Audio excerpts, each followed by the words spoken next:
My name is Olga Vasylevsky. I am a People's Deputy elected in 2019 from the community on the north of Kyiv region.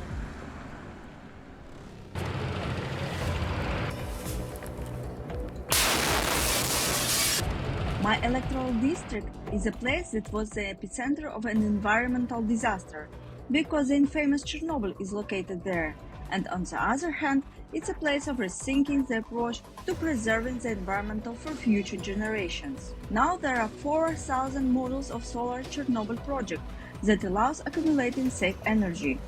These metamorphoses were not a requirement of our partners or donors. It was a conscious choice of Ukrainians. We choose to join the entire civilized world to ensure that our children grow up in a clean, safe world, full of responsible people who care. This choice is in stark contrast to the way our neighbors, the Republic of Belarus and the Russian Federation, see their politics. This difference has cost Ukrainians too much. Now, our neighbors, who once used to call us brothers, are destroying everything we cherished because they cannot forgive us for our European choice.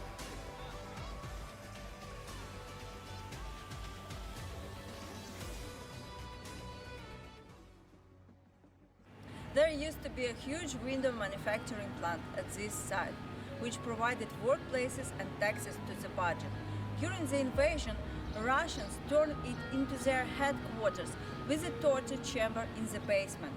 Now the company is trying to resume its work, suffering from millions of losses. According to the latest data, over 400 industrial enterprises in Ukraine have been damaged or destroyed since the beginning of the war. The amount of damage caused to enterprises and industry in the eastern and southern regions of Ukraine exceeds $10 billion. Behind me, there are flooded Demidov and Kazarovichy, a rich suburb with a beautiful nature just a year ago. This much, there were heavy battles here and the dam was blown up. As a result, damage caused not only to private households, but also to nature. We still cannot overcome the environmental disaster and devastating tactics of flooding the territories Russians cannot conquer continue. The total amount of losses caused by such floods can barely be calculated. And this is Ivankiv Hospital, where the wounded were rescued during the occupation. At the same time, the most important thing, the safety of patients and staff, cannot be ensured here. Here is the shelter that the hospital is trying to arrange in their own. These ruins are the only safe place in the hospital, but there is not enough space for 200 staff and patients. The situation is similar in school and kindergartens. After February 24, we all found ourselves in the new reality, when almost entire population of Ukraine, including children, needs protection.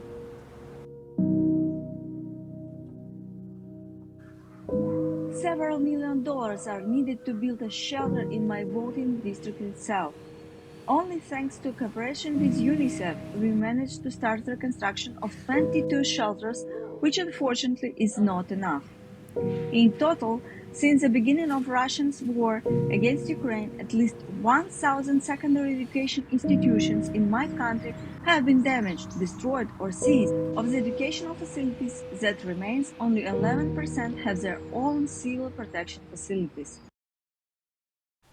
This is the destroyed museum of the world-famous artist Maria Primachenko. It was hit by a missile in March. The total amount of damage for the destruction of the museum's cultural property is about $2 million, and the reconstruction of the museum itself requires $1 million. More than 1,200 cultural objects in Ukraine were damaged or destroyed. Others have suffered from looters. Hundreds of paintings were stolen from Ukraine. The aggressor is killing our nation physically and doing everything to cut our cultural heritage off the face of the world. This is Borodyanka. Damage to the infrastructure of Borodyanka is estimated at $150 million. In total, 1,500 buildings were destroyed and damaged here, most of which are residential buildings. It's getting cold, but people are still unable to restore the destroyed homes. since money in the village budget is sorely lacking.